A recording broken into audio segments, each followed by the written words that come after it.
नमस्कार, आप सभी का स्वागत डीडी न्यूज पर। आपके साथ मैं हूं मुकुल शर्मा। दिन भर खबरों में क्या रहा खास बताएंगे आपको, लेकिन सबसे पहले आइए जल्दी से नजर डालते हैं हेडलाइंस पर। भारत ने असैन्य परमाणु कार्यक्रम के दूसरे चरण में हासिल की ऐतिहासिक उपलब्धि। कलपक्कम में स्वदेशी रूप से डिजाइन और निर्मित प्रोटोटाइप फास्ट ब्रीडर रिएक्टर ने क्रिटिकलिटी की हासिल। प्रधानमंत्री नरेंद्र मोदी ने वैज्ञानिकों और इंजीनियरों को दी बधाई।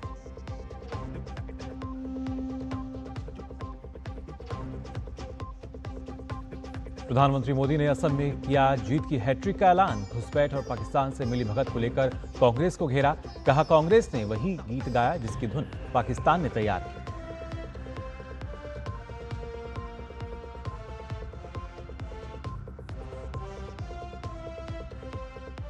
प्रचार के साथ नामांकन का दौर जारी। केरल में अमित शाह ने किया मेगा रोड शो। केंद्रीय मंत्री डॉक्टर एल मुरुगन ने तमिलनाडु की अविनाशी सीट से भरा पर्चा। प्रियंका गांधी, राहुल गांधी ने भी केरल में किया पार्टी के लिए प्रचार।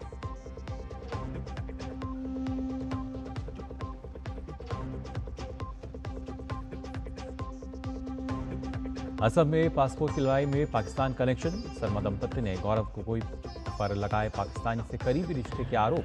कहा, चुनावों को प्रभावित करने की हो रही है कोशिश। अदालत जाने की दी चेतावनी।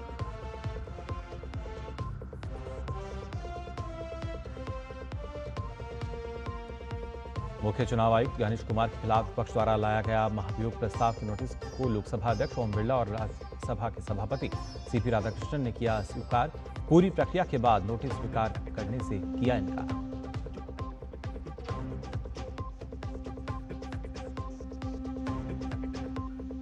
और सुप्रीम कोर्ट ने एनआईए को औपचारिक रूप से सौंपी मालदा मामले की जांच। राज्य पुलिस को तुरंत देने होंगे जांच से जुड़े दस्तावेज। कोर्ट ने कहा कि जरूरत पड़ने पर एनआईए भी दर्ज करा सकती है नई एफआईआर। चीफ सेक्रेटरी और डीजीपी को कड़ी फटकार।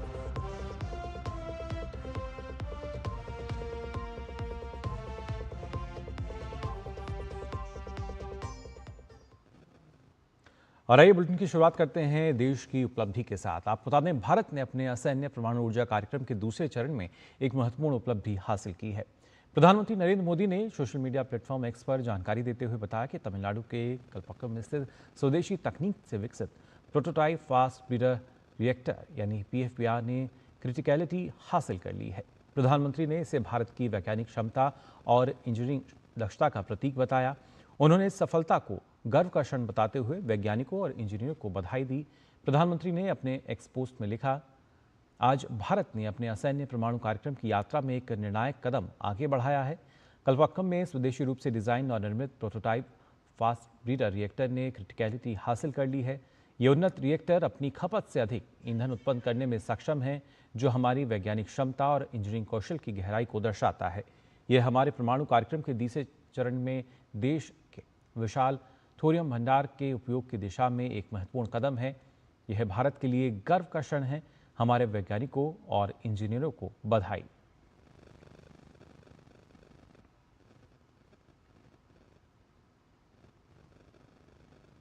और आइए अब रुक कर लेते हैं चुनावी राज्य से जुड़ी खबरों का, यानी बात करते हैं जनादेश की।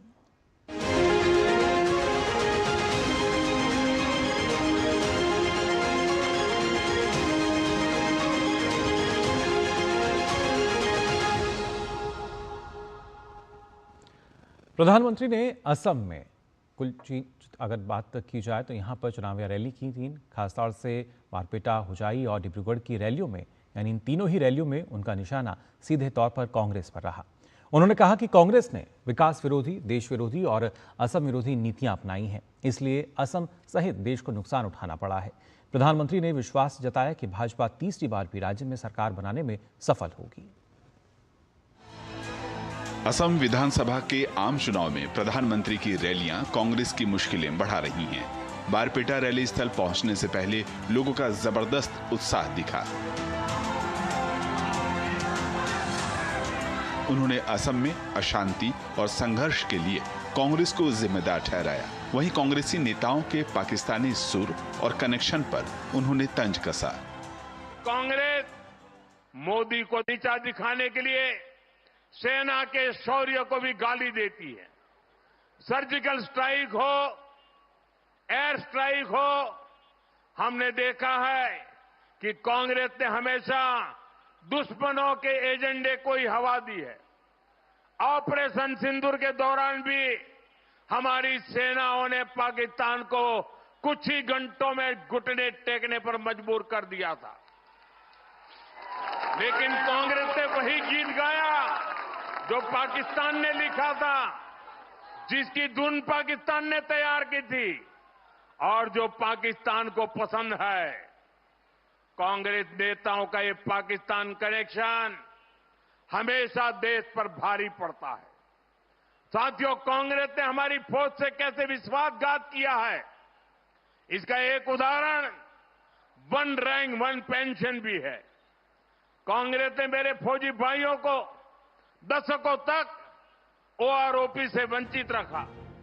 कांग्रेस पर प्रधानमंत्री का तीखा हमला डिब्रूगढ़ की रैली में भी जारी रहा। उन्होंने कहा कि कांग्रेस जमीनों को हड़पने और उन्हें कब्जाने का काम करती है। वो एक ऐसी पार्टी है जिसे गरीबों की चिंता नहीं, बस शाही परिवार के लिए वो फिक्रमंद रहती है। कांग्रेस की जो यथाकथित फर्स्ट फैमिली है, दिल्ली में जो रहती है, शाही परिवार, जो देश का सबसे भ्रष्ट परिवार है। असली लैंड एटीएम तो वो है। इन लोगों पर दिल्ली और मुंबई जैसे बड़े शहरों में नेशनल हेराल्ड घोटाला करके हजारों करोड़ रुपए की जमीन पर कब्जा करने का आरोप है। कांग्रेस को आज जमीन की याद इसलिए आई क्योंकि इसकी राजनीतिक जमीन खिसक गई है। कांग्रेस को असली समस्या इस बात से है कि बीजेपी एनडीए सरकार असम की मूल संतानों को, जनजातीय समाज को भूमि के पट्टे क्यों दे रही है। ट्राइबल परिवारों को जमीन का हक मिलना कांग्रेस को अच्छा नहीं लग रहा। कांग्रेस को असली दर्द इस बात से है कि बीजेपी एनडीए सरकार टी गार्डन के लाखों परिवारों को जमीन के पट्टे क्यों दे रही है। होजाई की चुनावी सभा में उन्होंने कहा कि कांग्रेस का विकास के प्रति हमेशा से रवैया बेरुखी भरा रहा है। कांग्रेस ने देश को विभिन्न वर्गों में बांटने और लड़ाने का काम किया है, जबकि भाजपा एनडीए की सरकार इंफ्रा विकास और लोगों के हितों के मद्देनजर दूरदर्शी नीतियों को अपनाती है। यही वजह रही कि असम में इंफ्रा इंडस्ट्री का काम मौजूदा सरकार ने तेजी के साथ किया है। उर्मिलेश अमरेंद्र के साथ अश्वनी मिश्र की रिपोर्ट, डीडी न्यूज। असम में सभी दल प्रचार में जुटे हैं, लेकिन कांग्रेस के आरोप के बाद यहां की सियासत पासपोर्ट मामले पर केंद्रित हो गई है। कल कांग्रेस ने असम के सीएम हिमंता बिस्वा शर्मा के परिवार पर आरोप लगाए थे। उसके बाद सीएम शर्मा और बीजेपी ने तथ्यों के साथ कांग्रेस के आरोपों को पूरी तरह से खारिज किया। तो कांग्रेस नेता गौरव गोगोई और कांग्रेस पार्टी पर पाकिस्तान के एजेंडे पर राजनीतिक करने का आरोप लगाया। इस बीच असम में चुनाव प्रचार भी जोर शोर से जारी है, तो आरोप प्रत्यारोप का दौर भी तीखा हो चला है। किन मुद्दों पर असम की राजनीति गरमाई हुई है, आइए देखते हैं इस रिपोर्ट में। 9 अप्रैल को चुनाव से पहले असम का चुनावी पारा लगातार चढ़ता जा रहा है। असम के मुख्यमंत्री हिमंत बिस्वा शर्मा को लेकर कांग्रेस ने आरोप लगाया था कि उनकी पत्नी के पास एक से ज्यादा पासपोर्ट हैं, जिसको लेकर कांग्रेस और बीजेपी में जोरदार वार पलटवार हो रहा है। कांग्रेस जहां अपने आरोपों पर कायम है, तो हिमंता बिस्वा शर्मा की पत्नी ने इस मामले में पुलिस में मुकदमा दर्ज कराया है। वहीं सीएम हिमंता बिस्वा शर्मा ने प्रेस वार्ता करके कांग्रेस पर आरोप लगाया कि पाकिस्तान की मदद से कांग्रेस नेता उनके खिलाफ झूठे आरोप लगा रहे हैं। दिन में 1000 झूठ बोल सकते हैं, इतने दिन से झूठ बोलते आ रहे। अपने परिवार के संपत्ति को लेकर, अपने परिवार के विदेश में जो उनके व्यापार है उसको लेकर सारा ये झूठ का पर्दाफाश कांग्रेस पार्टी करने वाली है। Anybody can pay 20,000 Indian rupees, $199. Anybody can register any company in that state. हमारे सबसे जो बड़ा एलिगेशन है, भाई आप पाकिस्तानी सोशल मीडिया ग्रुप से क्यों मदद लिए? पहले ही हमारा एलिगेशन है गौरव और पाकिस्तान आर इन टच। हमारे बारे में जो बोला है, we will go to the court of law everything. But मेरा खरा एलिगेशन है why Pakistan is helping Gaurav Gogoi. But मेरा दुख ऐसा ही लगा कि गौरव गोगोई, तरुण गोगोई का बेटा इतना निचली स्तर तक क्यों उतर गया। तो पाकिस्तान हमारा चुनाव इन्फ्लुएंस करेगा, मैं ये बात आप लोगों को जुलाई से बोल रहा हूँ। देखिए, आज आईएनसी इंडियन नेशनल कांग्रेस नहीं बल्कि इस्लामाबाद नेशनल कांग्रेस बन चुका है।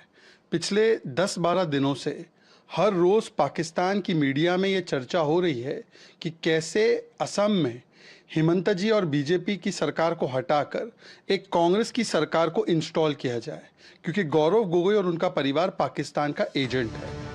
कागजों को जारी करते हुए हिमंता बिस्वा शर्मा ने स्पष्ट किया कि तकनीक के माध्यम से उनके परिवार के खिलाफ झूठे कागजात तैयार किए जा रहे हैं।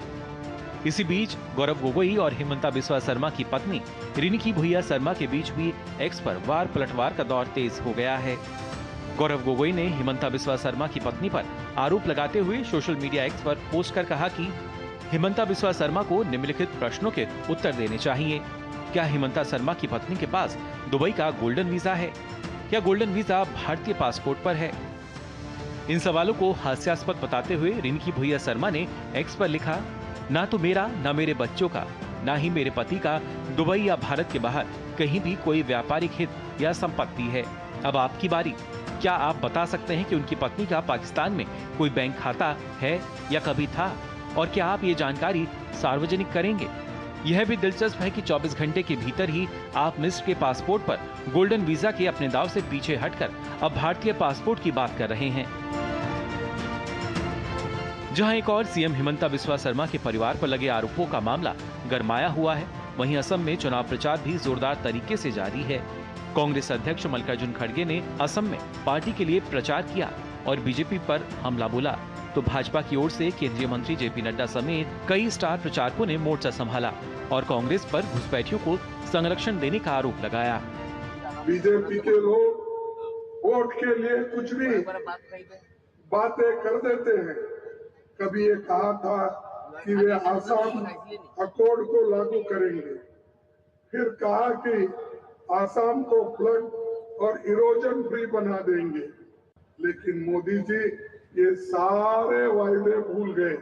बीजेपी की सरकार वो किसानों की सरकार है, आदिवासियों की सरकार है, जंगल जमीन और घुसपैठियों के खिलाफ लड़ने वाली सरकार है। जो लोग, आप बताओ, ये घुसपैठियों को बाहर निकालना है कि नहीं निकालना है? बोलो, कांग्रेस पार्टी ने ये घुसपैठी बसाए कि नहीं बसाए? बोलो, आपके हक को खाया कि नहीं खाया? असम विधानसभा चुनाव में प्रचार के कई रंग देखने को मिल रहे हैं। असम सीएम हिमंता बिस्वा शर्मा ने बीजेपी उम्मीदवारों नेताओं के साथ नगांव में रैली के दौरान पार्टी के चुनावी गाने पर थिरकते नजर आए। असम में 9 अप्रैल को एक ही फेज में चुनाव होंगे और वोटों की गिनती 4 मई को होगी। Bureau report, DD news. और बात कर लेते हैं पश्चिम बंगाल की भी, जहां पर मालदा में न्यायिक अधिकारियों के घेराव करने के मामले में सुप्रीम कोर्ट ने एनआईए को आदेश दिया है कि इस जांच को अपने हाथ में लेकर पूरे मामले की शुरू से जांच की जाए। सुप्रीम कोर्ट ने पश्चिम बंगाल पुलिस को आदेश दिया है कि वो तुरंत जांच से जुड़े सभी दस्तावेज एनआईए को सौंप दे और इस मामले में एनआईए की हर संभव मदद करें। वहीं एनआईए ने कोर्ट में कहा कि 3 एफआईआर मुख्य मामलों के लिए और 9 उससे जुड़ी एफआईआर दर्ज की गई हैं। वहीं अब तक कुल 24 लोगों की गिरफ्तारी की जा चुकी है। सुप्रीम कोर्ट ने आर्टिकल 142 के तहत मिली विशेष शक्तियों का इस्तेमाल करते हुए जांच एनआईए को सौंपी है। इस सुनवाई के समय पश्चिम बंगाल के चीफ सेक्रेटरी और डीजीपी को फटकार लगाते हुए जस्टिस बागची ने कहा कि आप लोग राज्य की छवि और सुरक्षा व्यवस्था को सुधारने में मदद करें, हमें मजबूर मत कीजिए।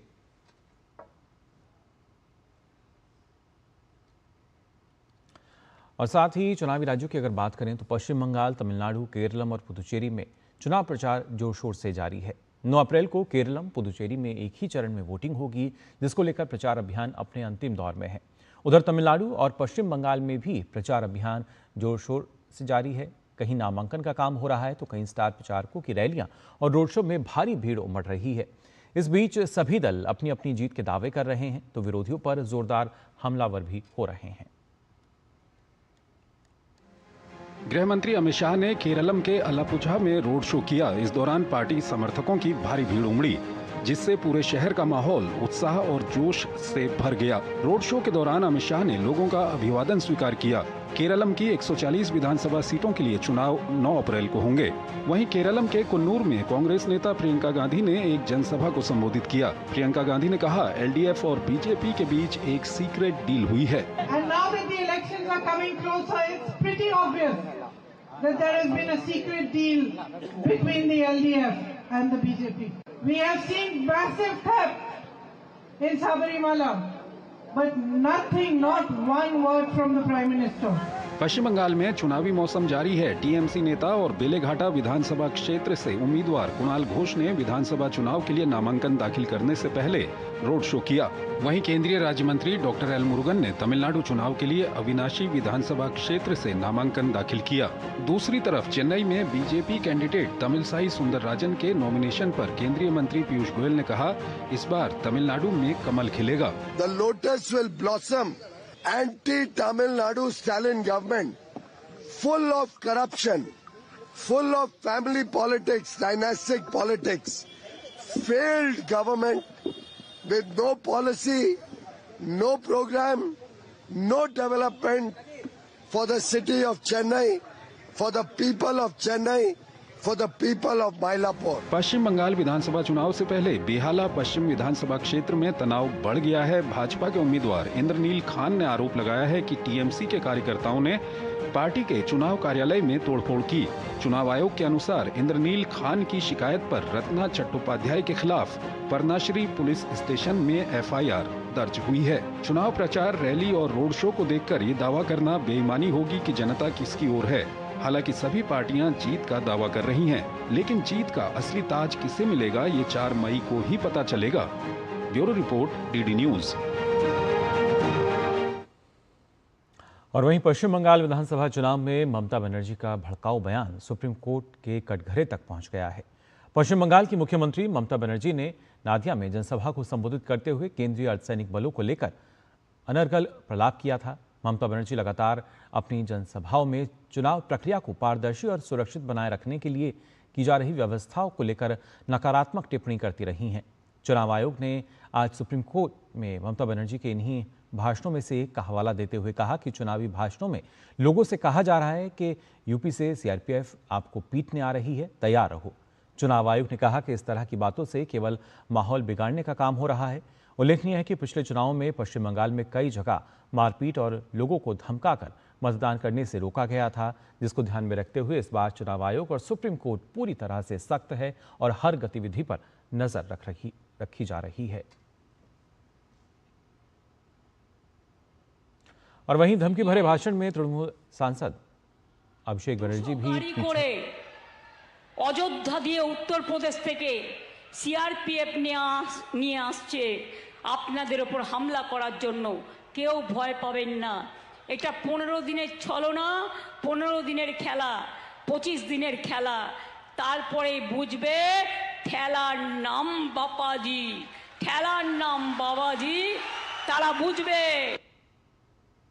तो ये वो बयान था जो कि ममता बनर्जी ने दिया। और वहीं धमकी भरे भाषण में तृणमूल सांसद अभिषेक बनर्जी भी पीछे नहीं हैं। सोमवार को मुर्शिदाबाद के जलंकी की सभा में अभिषेक बनर्जी ने विधानसभा में जीत के दावे के साथ कहा कि परिणाम घोषणा तक दांत पर दांत भींचकर तकलीफ होने पर भी आप लोग इंतजार करें। परिणाम घोषित होने के बाद हम सूद समेत जवाब देंगे। मैं यह वादा करके जा रहा हूं। टीएमसी के महासचिव जब ऐसी भाषा बोल रहे हैं तो आप अंदाजा लगा सकते हैं कि पश्चिम बंगाल में तृणमूल कार्यकर्ता क्या करते होंगे। तो फल घोषणा अवधि दांते दांत चिपे कष्ट हलेও আপনারা অপেক্ষা করুন। ফল বেরোনোর পর সুদে আসলে জবাব দেব। আমি কথা দিয়ে যাচ্ছি, সুদে আসলে जवाब दो। वहीं लगातार फटकार के बावजूद टीएमसी अराजकता से बाज नहीं आ रही है। हिंसक राजनीति का ताज़ा और शर्मनाक मामला बेहला के पौंशी इलाके में देखने को मिला है। यहां बीजेपी उम्मीदवार इंद्रनील खान के कार्यालय पर हुए हमले में तृणमूल उम्मीदवार रत्ना चट्टोपाध्याय और उनके साथियों को आरोपी बनाया गया है। चुनाव आयोग ने कड़े रुख के बाद पौंशी थाने में इनके खिलाफ एफआईआर भी दर्ज करवाई है। वहीं हिंसा की ये आग केवल यहीं तक सीमित नहीं रही। पूर्व मेदिनीपुर में, पटाशपुर में भी बीजेपी प्रत्याशी शांतनु प्रमाणिक के प्रचार के दौरान उपद्रवियों ने जमकर उत्पात मचाया, जिसकी तस्दीक खुद विपक्षी नेता शुभेंदु अधिकारी ने साक्ष्यों के साथ की। दक्षिण 24 परगना के बसंती में एक पुलिसकर्मी को सरेआम लाठियों से पीटने की घटना ने कानून व्यवस्था की धज्जियां उड़ा दी हैं। वहीं नादिया के हंसखाली में एक शिक्षक को महज इसलिए प्रताड़ित किया गया क्योंकि उन्होंने निष्पक्षता का सवाल उठाया था।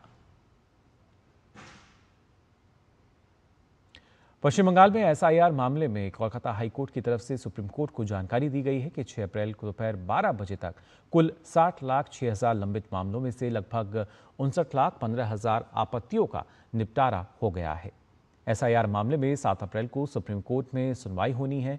उससे पहले विशाल प्रक्रिया को तेजी से पूरा किया जा रहा है। अपीलों पर सुनवाई के लिए 19 अपीलीय ट्रिब्यूनल गठित किए गए हैं। इन ट्रिब्यूनलों में हाईकोर्ट के सेवानिवृत्त मुख्य न्यायाधीश या सेवानिवृत्त न्यायाधीश अपीलों का निपटारा कर रहे हैं। ये 19 ट्रिब्यूनल पश्चिम बंगाल के सभी जिलों में दायर अपीलों पर सुनवाई कर रहे हैं। एसआईआर प्रक्रिया में करीब 60 लाख लोगों ने आपत्तियां दायर की थीं, जिसके बाद सुप्रीम कोर्ट ने इन आपत्तियों की जल्द सुनवाई का आदेश दिया था।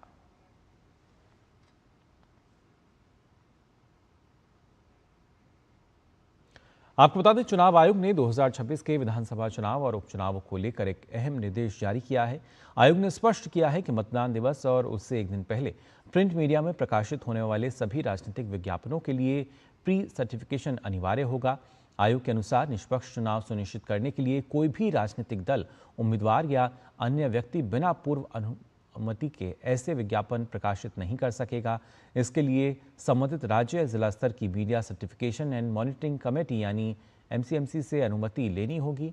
आयोग ने कहा है कि इसके लिए चुनाव लड़ रहे उम्मीदवार अपने जिला एमसीएमसी में आवेदन कर सकते हैं, जबकि मान्यता प्राप्त राजनीतिक दल अपने राज्य स्तर के एमसीएमसी से विज्ञापनों की मंजूरी ले सकते हैं।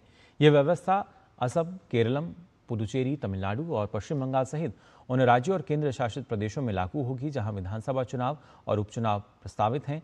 आवेदकों को विज्ञापन प्रकाशित करने की निर्धारित तारीख से कम 2 दिन पहले प्री सर्टिफिकेशन के लिए आवेदन करना होगा। चुनाव आयोग ने यह भी निर्देश जारी किया है कि एमसीएमसी संदिग्ध पेड न्यूज मामलों पर कड़ी निगरानी रखें और आवश्यक कार्रवाई सुनिश्चित करे।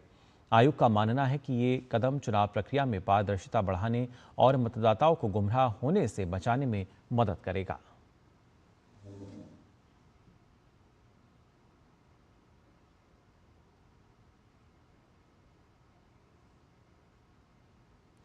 तो चुनावी राज्यों की खबरें आपने देखी। अब आइए आगे बढ़ते हैं।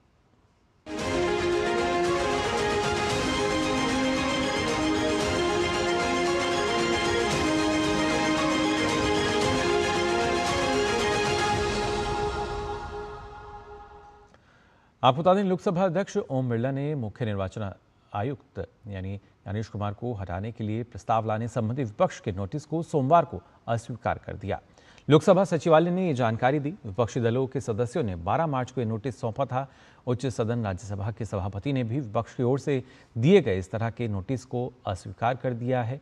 लोकसभा सचिवालय ने कहा है कि भारत के संविधान के अनुच्छेद 324(5) मुख्य निर्वाचन आयुक्त और अन्य निर्वाचन आयुक्त, जिसमें नियुक्ति, सेवा की शर्तें और कार्यालय की अवधि अधिनियम 2023 की धारा 11(2) और न्यायाधीश जांच अधिनियम 1968 के तहत लोकसभा के 130 सदस्यों द्वारा हस्ताक्षरित 12 मार्च 2026 के एक प्रस्ताव संबंधी नोटिस को लोकसभा अध्यक्ष को सौंपा गया था, जिसमें मुख्य निर्वाचन आयुक्त ज्ञानेश कुमार को हटाने की मांग की गई थी। सचिवालय ने कहा, प्रस्ताव के नोटिस पर उचित विचार करने और उसमें शामिल सभी प्रासंगिक पहलुओं और मुद्दों के सावधानीपूर्वक और वस्तुनिष्ठ मूल्यांकन के बाद लोकसभा अध्यक्ष ने न्यायाधीश जांच अधिनियम 1968 की धारा 3 के तहत उन्हें प्रदत्त शक्तियों का प्रयोग करते हुए प्रस्ताव के उक्त नोटिस को स्वीकार करने से इनकार कर दिया है। राज्यसभा महासचिव पीसी मोदी द्वारा जारी एक बयान में कहा गया कि उच्च सदन के सभापति सीपी राधाकृष्णन ने मुख्य निर्वाचन आयुक्त के खिलाफ विपक्षी सदस्यों द्वारा दिए गए नोटिस को अस्वीकार कर दिया है। भारतीय जनता पार्टी के 47वें स्थापना दिवस पर आज देश भर में कार्यक्रम आयोजित किए गए। प्रधानमंत्री ने पार्टी के स्थापना दिवस पर कार्यकर्ताओं को शुभकामनाएं दी और कहा कि पार्टी हमेशा से राष्ट्र प्रथम के सिद्धांत से प्रेरित होकर समाज सेवा में अग्रणी रही है। उन्होंने कहा कि भाजपा कार्यकर्ता निस्वार्थ सेवा, अटूट समर्पण और सुशासन के प्रति गहरी प्रतिबद्धता के लिए जाने जाते हैं। इस मौके पर बीजेपी राष्ट्रीय अध्यक्ष नितिन नवीन ने भाजपा मुख्यालय पर झंडा फहराया तो केंद्रीय मंत्रियों से लेकर राज्यों के मुख्यमंत्रियों ने देश के अलग अलग शहरों में हुए कार्यक्रमों में हिस्सा लिया। भाजपा के 47वें स्थापना दिवस के मौके पर देश भर में विभिन्न कार्यक्रम आयोजित किए गए। देश भर में फैले असंख्य भाजपा कार्यकर्ताओं ने बड़ी संख्या में पार्टी के स्थापना दिवस कार्यक्रम में जोश और उत्साह के साथ भाग लिया और पार्टी के लिए समर्पित और संकल्पित होकर निष्ठा के साथ काम करने की अपनी प्रतिबद्धता को दोहराया। प्रधानमंत्री नरेंद्र मोदी ने भाजपा के 47वें स्थापना दिवस पर कार्यकर्ताओं को शुभकामनाएं दी। पीएम मोदी ने कहा कि पार्टी हमेशा से राष्ट्र प्रथम के सिद्धांत से प्रेरित होकर समाज सेवा में अग्रणी रही है। भारतीय जनता पार्टी ने वडोदरा में 1994 में महिला आरक्षण का प्रस्ताव पारित किया था। हमने ये भी तय किया था कि संगठन में ज्यादा से ज्यादा महिलाओं को आगे बढ़ाएंगे और सरकार में आने के बाद हमने महिला आरक्षण का अपना वायदा पूरा करके दिखाया। अब हम पूरी शक्ति से जुटे हैं कि साल 2029 में नारी शक्ति वंदन अधिनियम की भावना के अनुरूप ही चुनाव हो। भाजपा के राष्ट्रीय अध्यक्ष नितिन नवीन ने पार्टी नेताओं के साथ पार्टी के स्थापना दिवस पर पार्टी मुख्यालय में पार्टी का झंडा फहराया। भारतीय जनता पार्टी का स्थापना तो 1980 में हुआ, लेकिन हम कह सकते हैं कि जनसंघ काल से जिस विचार को लेकर, जिस राष्ट्रवाद को लेकर हमारे वरिष्ठ नेताओं ने काम किया, वो आज भी हमारे लिए प्रेरणा का विषय है। भारतीय जनता पार्टी के 47वें स्थापना दिवस पर केंद्रीय मंत्रियों ने देश भर में अलग अलग राज्यों में भाजपा कार्यालयों में झंडा फहराया। केंद्रीय गृह मंत्री अमित शाह ने केरल में तिरुवनंतपुरम, केंद्रीय मंत्री पीयूष गोयल ने तमिलनाडु के चेन्नई और केंद्रीय मंत्री नितिन गडकरी ने महाराष्ट्र के नागपुर में बीजेपी कार्यालय में झंडा फहराया। आज भारतीय जनता पार्टी का स्थापना दिन है और भारतीय जनता पार्टी का जो उद्दिष्ट था कि भारत को राष्ट्र का पुनर्निर्माण करके, हमें गर्व है कि भारत के लोगों ने, भारत की जनता ने हमें इतना प्यार, इतना आशीर्वाद दिया कि कहाँ हम 1984 में मात्र 2 सांसद थे, आज विश्व की सबसे बड़ी लोकतांत्रिक राजनीतिक पार्टी बने। उत्तर प्रदेश के मुख्यमंत्री योगी आदित्यनाथ ने पार्टी के स्थापना दिवस पर गोरखनाथ मंदिर परिसर में हिंदू सेवा आश्रम में, गुजरात के सीएम भूपेंद्र पटेल ने गांधीनगर के कोबा में पार्टी राज्य कार्यालय श्री कमलम में और राजस्थान के मुख्यमंत्री भजनलाल शर्मा ने राजस्थान भाजपा मुख्यालय में स्थापना दिवस कार्यक्रम में शामिल हुए और भाजपा का झंडा फहराया।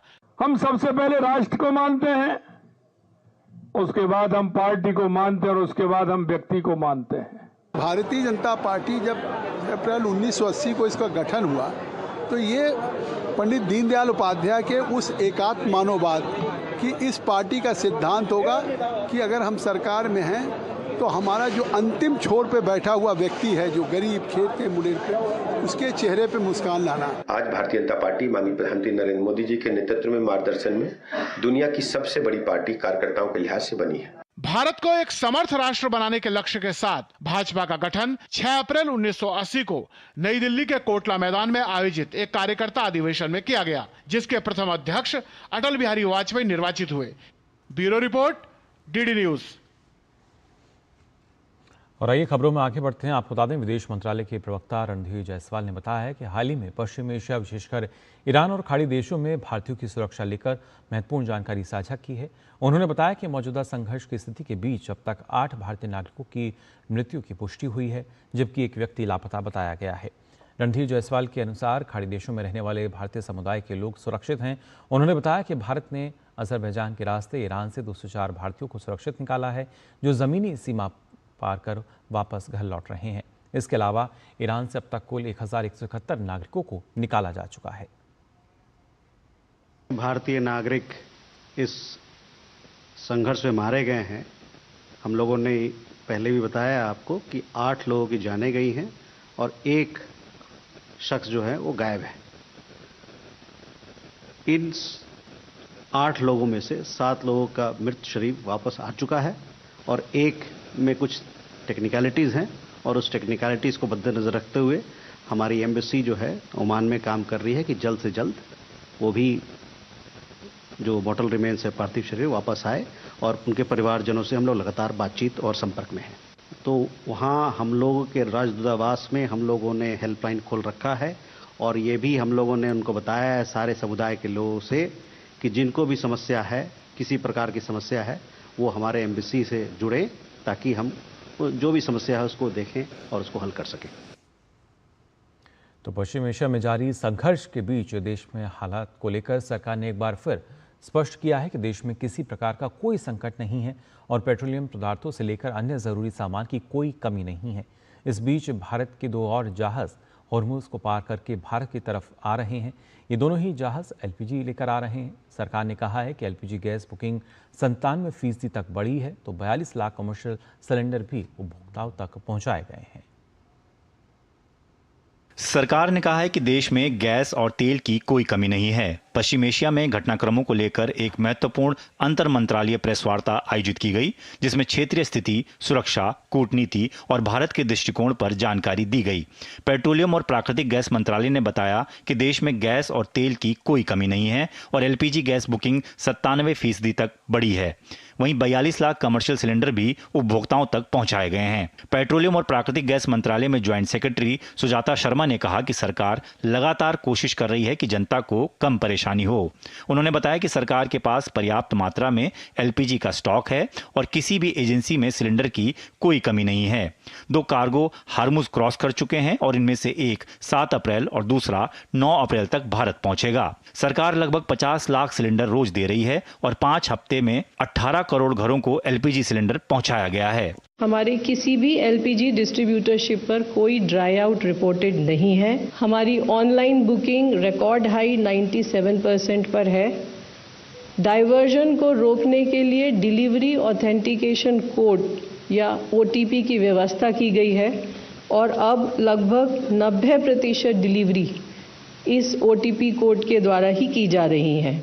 उपभोक्ता मामलों से संबंधित विभाग के मुताबिक जरूरी सामानों की कीमतें डेली बेसिस पर मॉनिटर की जा रही हैं। विभाग की तरफ से एडिशनल सेक्रेटरी अनुपम मिश्रा ने बताया कि गलत तरीके से कीमत बढ़ाने वालों पर कड़ी नजर रखी जा रही है। इसके लिए कंट्रोल रूम भी बनाया गया है जो सभी राज्यों से लगातार संपर्क में है। There are 40 commodities of which we daily get prices from across India. 528 centers are there. Now these prices are collected from each one of the centers. For retail prices there are 3 centers, and for the wholesale price in each of those 528, 1 point. These are collected by someone who physically visits these retail centers or the wholesale centers. We have an app, the prices are updated over there. खाद्य और सार्वजनिक वितरण विभाग के मुताबिक सरकार के पास खाद्यान्न का पर्याप्त मात्रा में भंडार है। विभाग की संयुक्त सचिव सी शिखा ने बताया कि डिपार्टमेंट प्रोक्योरमेंट को लेकर भी लगातार राज्यों के साथ बात कर रहा है और यह सुनिश्चित किया जा रहा है कि देश में खाद्यान्न की कोई कमी ना हो। We have adequate buffer stock of both wheat and rice, almost 3 times the buffer stock norms which is there. For wheat we have around 222 LMT. And for rice, we are having around 380 LMT. So both put together, around 602 LMT of food stocks are available with us, as well as any emergency requirement, if any. As you all know, the NFSA Act, that is National Food Security Act, ensures continued access to food grains for vulnerable population. Paschim Asia संकट के कारण उत्पन्न हुई परिस्थितियों और उनसे निपटने के लिए सरकार ने हर मोर्चे पर तैयारियां कर रखी हैं, जिसका असर जमीनी स्तर पर भी नजर आ रहा है। डीडी न्यूज के लिए दीपक सिंह रावत की रिपोर्ट। और वहीं उत्तर प्रदेश में पेट्रोल, डीजल और एलपीजी की आपूर्ति को लेकर फैल रही खासतौर से आशंकाओं पर इंडियन ऑयल कॉर्पोरेशन लिमिटेड के कार्यकारी निदेशक संजय भंडारी ने स्थिति स्पष्ट की है। संजय भंडारी ने कहा कि राज्य में पेट्रोल, डीजल और एलपीजी की आपूर्ति पूरी तरह सामान्य और नियंत्रण में है। डीडी न्यूज़ से खास बातचीत में उन्होंने कहा कि मजबूत इंफ्रास्ट्रक्चर, सतत निगरानी और प्रभावी समन्वय के जरिए पूरे प्रदेश में निर्बाध आपूर्ति सुनिश्चित की जा रही है। पेट्रोल और डीजल और गैस की वर्तमान स्थिति के लिए हमारे पास ज़्यादा जानकारी देने के लिए संजय जी हैं हमारे साथ इंडियन ऑयल से। सर, क्या स्थिति है इस समय प्रदेश में, किस तरीके से वितरण हो रहा है? पेट्रोल, डीजल एवं एलपीजी तीनों प्रोडक्ट्स की आपूर्ति पूर्ण रूप से सामान्य है, किसी प्रकार का कोई शॉर्टेज नहीं है, सप्लाई लाइन एकदम स्ट्रीमलाइंड है।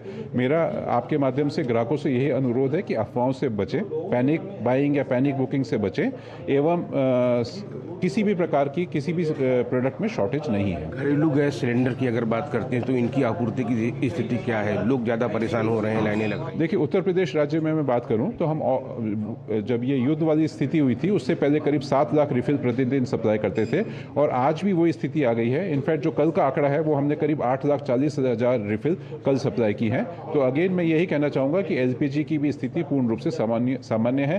किसी भी घरेलू उपभोक्ता को एलपीजी को लेकर कोई शिकायत या शंका नहीं होनी चाहिए। तमाम सारे लोग ऐसे होते हैं जिनके पास गैस कनेक्शन नहीं होता है, वो लोग कैसे गैस सिलेंडर ले सकते हैं? कुछ नया उसमें कंपनी ने एक प्रयास किया है कि जो हमने एक 5 kg फ्री ट्रेड एलपीजी है, जिसमें कि उपभोक्ता को अपना आधार का एड्रेस प्रूफ देना होगा और उस आधार पर हम 5 kg का सिलेंडर उनको प्रोवाइड कर रहे हैं। ये कितने दिनों में उपलब्ध होगा? जैसे लिमिटेशन है उसमें 25 दिन, तो इसमें क्या है? नहीं, इसमें हमने ऐसा कोई समय सीमा पाबंद नहीं की है कि नेक्स्ट सिलेंडर कब मिलेगा, बट ये हम सुनिश्चित करेंगे कि कोई ग्राहक इसमें कालाबाजारी नहीं हो और जेन्युइन उपभोक्ता को ही ये सिलेंडर प्राप्त हो। अब तक कालाबाजारी और मुनाफाखोरी के लिए क्या कार्रवाई की गई है? इसमें हमारी टीम्स ने राज्य सरकार के साथ मिलकर अनेक एजेंसी उस पर रेड की है और जो भी जहां पर भी अनियमितता पाई गई है वहां पर हमने शो कॉज नोटिस इशू किए हैं और शो कॉज नोटिस के आने के बाद में आगे की कार्रवाई की जाएगी। कोई वितरक दिक्कत कर रहे हैं तो उनके खिलाफ क्या कार्रवाई आपकी तरफ से की गई है? ऐसे केस में यदि वितरक जो कंपनी के निर्देशानुसार कार्य नहीं कर पा रहे हैं तो उनको हम एजेंसी को सस्पेंड करते हैं। वो ऑल्टरनेट मैकेनिज्म डेवलप करते हैं कि ऑल्टरनेट डिस्ट्रीब्यूटर वहां पे अलोकेशन और डिस्ट्रीब्यूशन कर सके। पाइपलाइन की क्या स्थिति है इस समय? पीएनजी को त्वरित गति से विस्तार करने के लिए राज्य सरकार ने बहुत सारी कहते हैं छूट दी है, मतलब बहुत ही across the board across the table उनको परमिशंस दी जा रही हैं। वह सीजीडी कंपनीज को भी ये निर्देशित किया गया है कि अधिक से अधिक पीएनजी कनेक्शंस का विस्तार करें। इस समय क्या स्थिति है? कितने लोगों ने सिलेंडर किया? नए कनेक्शन कितने हुए? क्या नई योजना है? अभी जैसे जब से ये जो एम्फेसिस आया है, राज्य भर में करीब 28,210 नए कनेक्शंस दिए गए हैं। गैस की स्थिति एकदम ठीक है। पेट्रोल डीजल की सप्लाई लगातार निर्बाध रूप से जारी है प्रदेश में। कैमरामैन रोहित के साथ विकास सिंह, डीडी न्यूज, लखनऊ। साथ ही आपको बता दें, सरकार ने रसोई गैस की बढ़ती मांग को पूरा करने के लिए 5 किलो वाले छोटे एलपीजी सिलेंडर की बिक्री तेज कर दी है। अब इसके खरीदने के लिए एड्रेस प्रूफ की आवश्यकता नहीं है, जिससे लोग, अगर बात की जाए नासिक के जो लोग हैं, उनको भी एक बड़ी राहत मिली है। अभी मुझे आसानी से सिलेंडर मिल रहा है, इसमें खाना बनाने में कोई तकलीफ नहीं हो रहा है। हम लोगों को बहुत सुविधा हो गया है और बहुत आसान हो गया है। इसे सिलेंडर 5 लीटर मिलने के बाद हम लोगों को कोई दिक्कत तकलीफ नहीं है।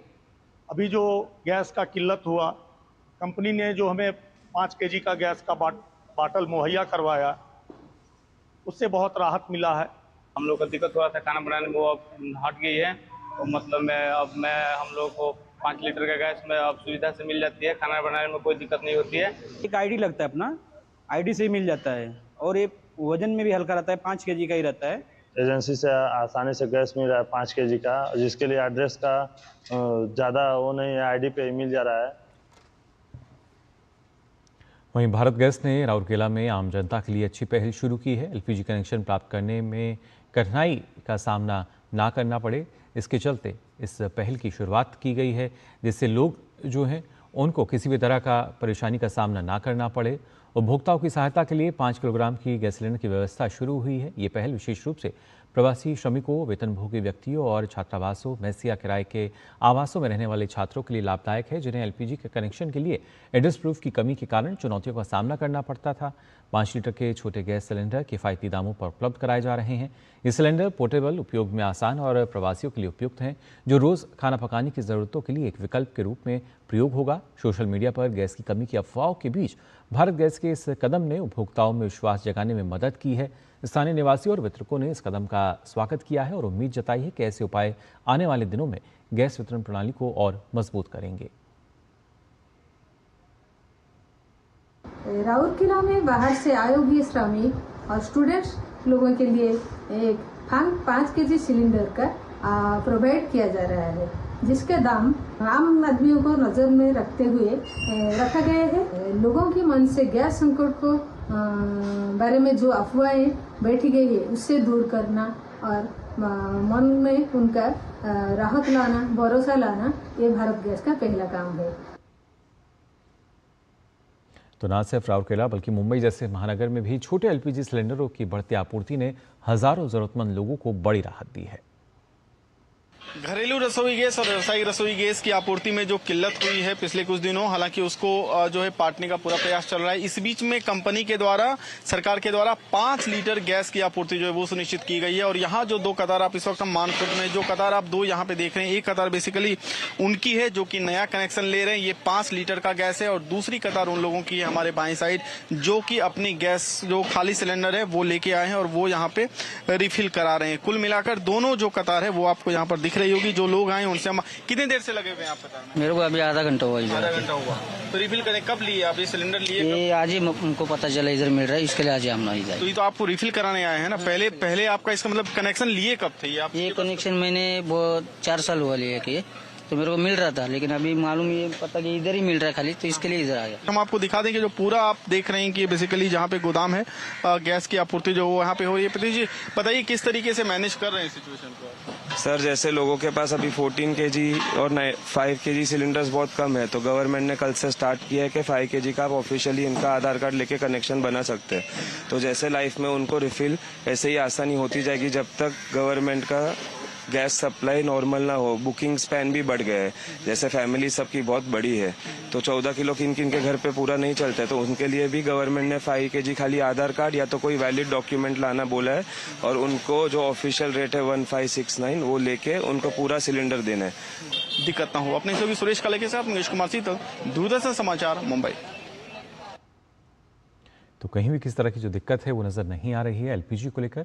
अब आइए आपको बता दें, रक्षा मंत्री राजनाथ सिंह ने आज कहा कि देश के सैनिकों को सर्वोत्तम स्वास्थ्य सुविधाएं उपलब्ध कराना सरकार की सर्वोच्च प्राथमिकता रही है।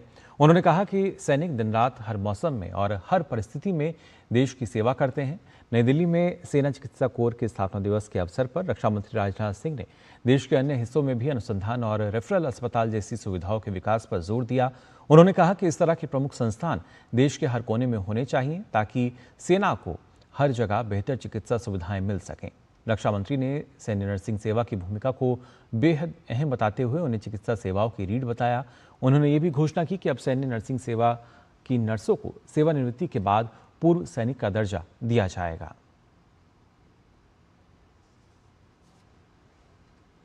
आप सभी ने मेडिकल सेक्टर में काम करते हुए भारत के लोगों की सेवा तो की ही है, साथ ही साथ आपने देश के लिए मिलिट्री मेडिकल डिप्लोमेसी में भी महत्वपूर्ण भूमिका निभाई है।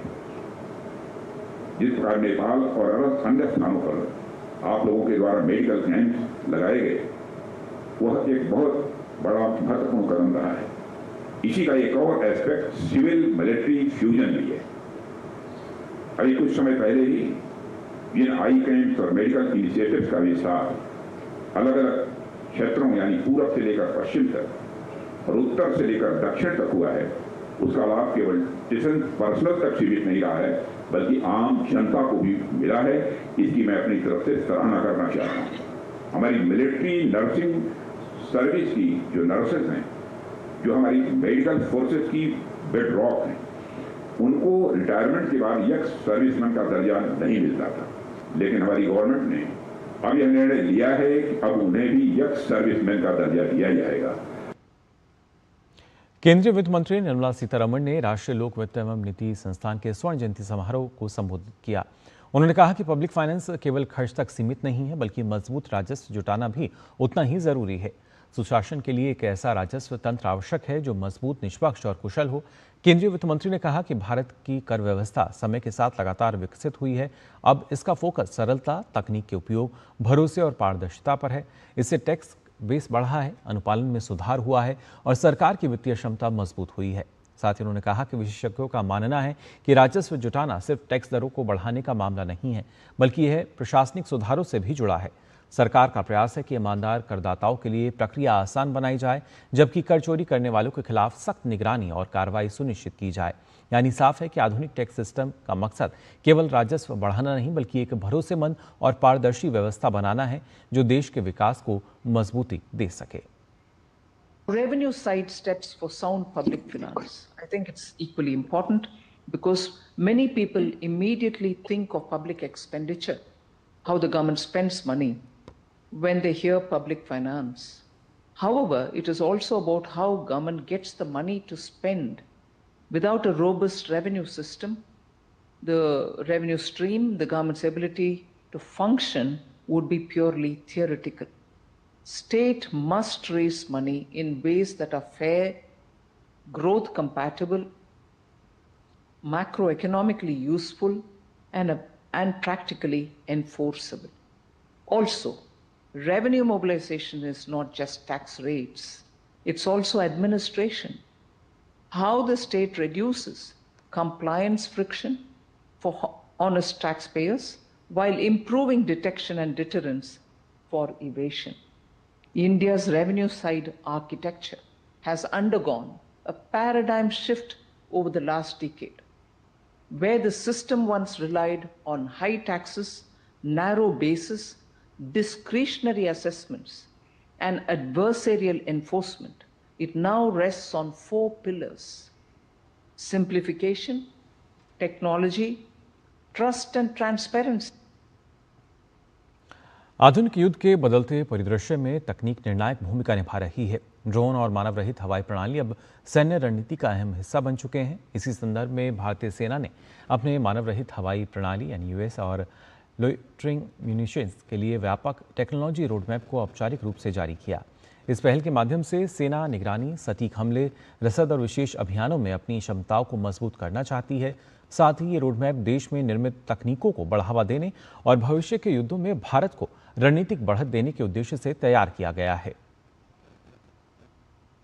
Ever since the whatever conflicts that have taken place, the Ukraine conflict, Ukraine-Russian conflict going on for 4 years and counting, it has shown us how technology, how all of us who are here in the room can make a difference. When we used to think of warfare, it was, you close your eyes and you imagine a soldier standing on a mountaintop with a rifle or something like that.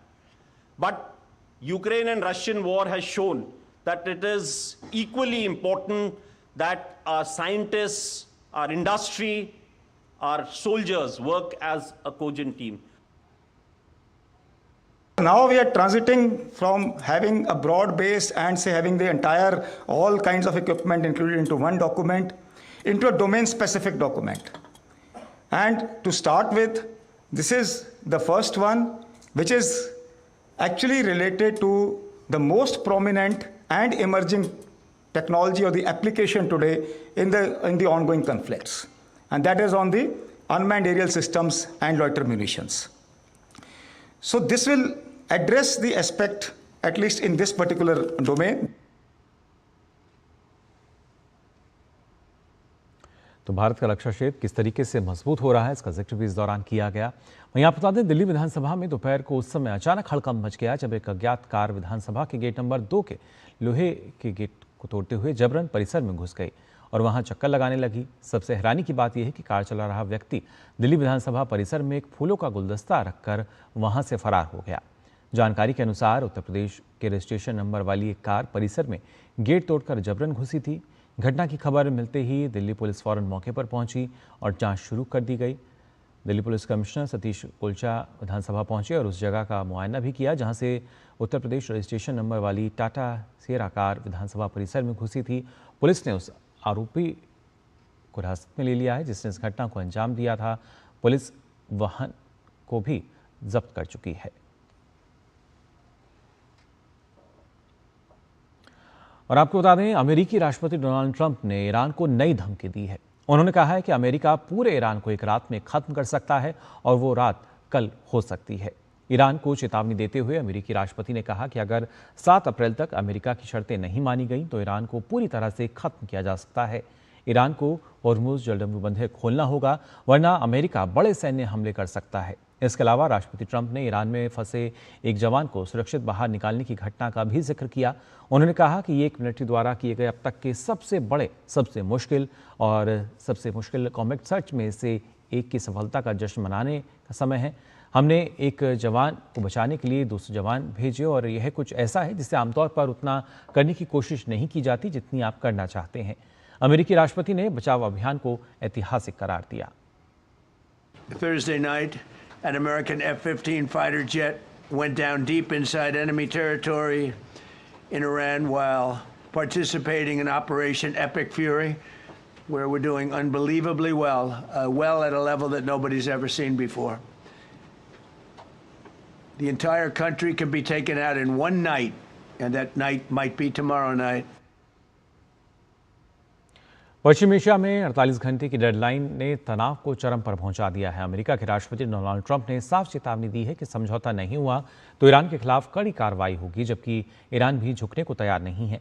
इसी बीच ceasefire को लेकर 2 चरणों वाली योजना सामने आई, जिसमें पहले युद्ध विराम और फिर स्थायी शांति समझौते की बात भी हो रही है।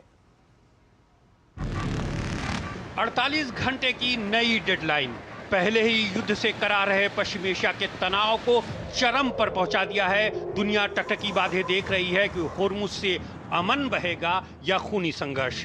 राष्ट्रपति डोनाल्ड ट्रंप साफ कह चुके हैं कि समझौता नहीं मिला तो ईरान को नेस्त नाबूद कर देंगे। ईरान भी अड़ा हुआ है और अमेरिका को ललकार रहा है कि पाषाण युग में पहुंचा कर तो देखो। हालांकि इन धमकियों के बीच ट्रंप समझौते की उम्मीद की बार बार दुहाई दे रहे हैं। मीडिया रिपोर्ट्स की माने तो मध्यस्थों के जरिए सीजफायर की योजना पर काम चल रहा है। अगर सहमति बनती है तो पहले 45 दिन का सीजफायर लागू होगा, फिर इस दौरान स्थायी शांति समझौते पर बातचीत होगी। बताया जा रहा है कि मिस्र, तुर्की और पाकिस्तान बातचीत में मध्यस्थ की भूमिका निभा रहे हैं। रॉयटर्स के सूत्रों के मुताबिक युद्ध खत्म करने और तुरंत सीजफायर लागू करने का प्रस्ताव दोनों पक्षों को मिल चुका है। योजना पर आज सहमति बनाने की कोशिश होगी। प्रस्ताव में 2 चरणों में समझौते की बात कही गई है। पहले चरण में तत्काल सीजफायर लागू होगा, जबकि दूसरे चरण में व्यापक शांति समझौता होगा। योजना के तहत युद्ध विराम के साथ होर्मुज स्ट्रेट को फिर से खोलने का प्रस्ताव शामिल है, ताकि वैश्विक तेल आपूर्ति बहाल हो सके। इसके अलावा संभावित प्रस्ताव में ईरान द्वारा परमाणु हथियार न बनाने की प्रतिबद्धता और बदले में प्रतिबंधों में राहत व फंड रिलीज जैसे मुद्दे शामिल हो सकते हैं। प्रस्ताव के मुताबिक सीजफायर लागू होने के बाद 15 से 20 दिनों में स्थायी समझौते को अंतिम रूप दिया जाएगा। वहीं एक वरिष्ठ ईरानी अधिकारी ने रॉयटर्स को बताया कि पाकिस्तान का प्रस्ताव तेहरान को प्राप्त हो चुका है और इसकी समीक्षा की जा रही है। हालांकि उन्होंने साफ कर दिया है कि अस्थायी युद्ध विराम के बदले होर्मुज स्ट्रेट किसी भी कीमत पर नहीं खोला जाएगा। ईरान को किसी तरह का दबाव और डेडलाइन मंजूर नहीं है। उन्होंने कहा कि तेहरान का मानना है कि अमेरिका किसी स्थायी युद्ध विराम के लिए तैयार नहीं है। इस बीच ईरान के राष्ट्रपति कार्यालय से जुड़े अधिकारी मेहदी तबातबाई ने कहा है कि होर्मुज स्ट्रेट को तब दोबारा खोला जाएगा जब ट्रांजिट टोल का एक हिस्सा युद्ध में हुए नुकसान की भरपाई के लिए इस्तेमाल किया जाएगा। ट्रंप बार बार कह रहे हैं कि अगर समझौता नहीं हुआ तो वो सब कुछ बर्बाद करने और तेल पर कब्जा करने पर विचार कर रहे हैं। इन धमकियों के बीच ईरान के विदेश मंत्री अराक्ची ने भारत के अपने समकक्ष एस जयशंकर से बात की है। दोनों नेताओं के बीच पश्चिम एशिया की ताज़ा स्थिति पर चर्चा हुई। इसके अलावा कतर के प्रधानमंत्री मोहम्मद बिन अब्दुर्रहमान बिन जसीम अल थानी और यूएई के विदेश मंत्री शेख अब्दुल्ला बिन जायद अल नहयान से भी बात हुई है। ऐसा समझा जाता है कि वैश्विक ऊर्जा आपूर्ति पर इस संघर्ष के असर के मुद्दे पर प्रमुखता से बातचीत की गई। इस बीच ईरान ने होर्मुज स्ट्रेट पर भारत को लेकर अपना रुख साफ किया है। ईरान के राजदूत ने कहा है कि भारत समेत अपने सभी मित्र राष्ट्रों के लिए इस समुद्री मार्ग के इस्तेमाल को लेकर एक खास व्यवस्था तैयार की गई है।